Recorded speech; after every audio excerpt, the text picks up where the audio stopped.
You've probably heard the debate, boxers or briefs, and maybe you've wondered, does it actually matter when you're trying to start a family? Could something as simple as your underwear choice be standing between you and parenthood? It's a question I hear often, and it deserves a real answer. Well, I'm Dr. Nerea Wolf, urologist and pelvic surgeon, and if you ever face questions or concerns about fertility, reproductive health, or anything urological, stay with us. We're here to help you understand your body with clarity and comfort. Today, we're going to explore whether the type of underwear you choose truly impacts sperm quality and what the science actually tells us. Let's separate myth from reality and find out what really matters when it comes to protecting your fertility. So, where does this whole boxers versus briefs conversation even come from? Well, it's rooted in something real: temperature.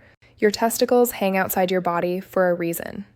Sperm production thrives at a temperature slightly cooler than your core body temperature, about 2 to 4 degrees Fahrenheit lower.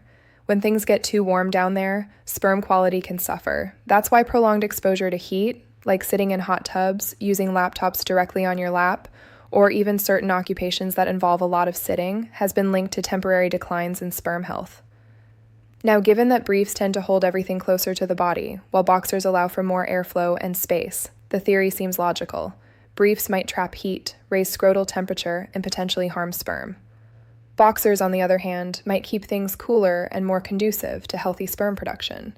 It's a theory that's been passed around for decades, sometimes with genuine concern, sometimes with humor. But here's the thing: theories need evidence. And when it comes to something as important as your fertility, you deserve to know what the research actually shows. So let's look at what happens when scientists actually measure these things, when they compare scrotal temperatures, analyze semen samples, and track couples trying to conceive, because the truth might surprise you. Let's start with a study from 1998. Researchers recruited 97 men and asked them a simple question: do you wear boxers or briefs? Then they collected semen samples and analyzed them for quality, looking at sperm count, motility, and overall health. Here's what they found: no significant difference. Men who wore boxers didn't have better sperm quality than men who wore briefs. And when they measured actual scrotal temperatures, the difference was minimal. In fact, the boxer wearers had an average scrotal temperature of 33.8 degrees Celsius, while the brief wearers came in at 33.6 degrees. That's barely a tenth of a degree difference, essentially negligible. But maybe that's just one study. Maybe there's more to the story. So let's look at another piece of research, this one from 2016, which dug even deeper. This study followed 501 couples actively trying to conceive.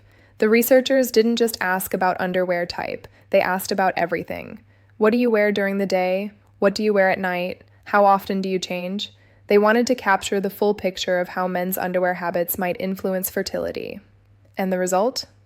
Once again, no meaningful difference. Whether men wore boxers or briefs, their fertility outcomes were essentially the same. There was no evidence that switching from one to the other would improve your chances of conception. Now I want to be clear, this doesn't mean temperature doesn't matter at all. We know from other research that excessive heat exposure, like frequent sauna use, hot tub soaking, or keeping a laptop on your lap for hours, can temporarily reduce sperm quality. But the difference between boxers and briefs? It's just not enough to make a real impact. Your body is pretty good at regulating testicular temperature on its own. The scrotum naturally adjusts, pulling the testicles closer to the body when it's cold and letting them hang lower when it's warm. That built-in thermoregulation is more powerful than the fabric you're wearing. So if you've been stressing over your underwear drawer, wondering if your choice of briefs is sabotaging your fertility, you can breathe a little easier. The evidence doesn't support that fear. That said, there are a few practical considerations worth thinking about, not for fertility, but for comfort and health. If you do prefer briefs, you might notice that things can get a bit warm and humid down there, especially in hot weather or during physical activity. That warmth and moisture create an environment where fungal infections like jock itch, medically known as tinea cruris, can thrive. Jock itch causes a red, itchy rash in the groin area, and while it's not dangerous, it's certainly uncomfortable. If you're prone to this, switching to boxers or boxer briefs might help with airflow. You can also use absorbent powders like cornstarch-based products to keep the area dry and reduce moisture buildup. And here's a quirky but important tip I came across recently. Put your socks on before your underwear. I know that sounds odd, but dermatologists have pointed out that if you have toenail fungus and you pull your underwear up over feet that haven't been covered yet, you can transfer that fungus to your groin. It's uncommon, but it happens, especially if you have a significant fungal infection on your feet. So socks first, then underwear. A small habit that might save you some discomfort. Now, what about going commando, skipping underwear altogether? Some people love the freedom. There's no wrong answer here, but I will say this. If you're going without underwear, be very careful when zipping up pants, especially jeans with metal zippers. Zipper injuries are real, and they do happen more often than you might think. I've seen patients in the emergency room with painful, embarrassing zipper-related injuries, sometimes involving the skin of the penis or scrotum. These injuries are treatable, but they're not pleasant, and they're definitely preventable. So if you're going commando, just take an extra second when you zip up. Trust me on this one. The bottom line is this: when it comes to fertility, your underwear choice doesn't need to be a source of stress. Wear what's comfortable.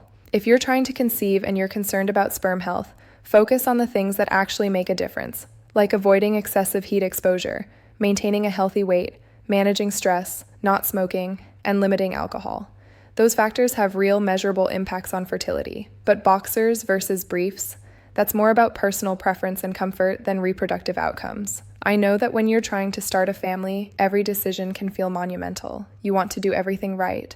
And it's natural to wonder if even small choices might make a difference. That's part of caring deeply about something that matters to you. But here's what I want you to remember. Your body is resilient, and your fertility isn't as fragile as you might fear. Yes, there are things you can do to protect and support your reproductive health, and we've talked about many of them today. But beating yourself up over your underwear drawer, that's not one of them. If you're facing fertility challenges, or if you just want to make sure you're doing everything you can to support healthy sperm production, I encourage you to talk with a urologist or a fertility specialist. We're here to help you navigate these questions with real information, not myths or anxiety. And in the meantime, wear what feels good. Take care of your body, be kind to yourself. Because no matter what type of underwear you choose, you're worth that care and attention. Thank you so much for watching. Stay curious, stay informed, and always remember, you're worth it.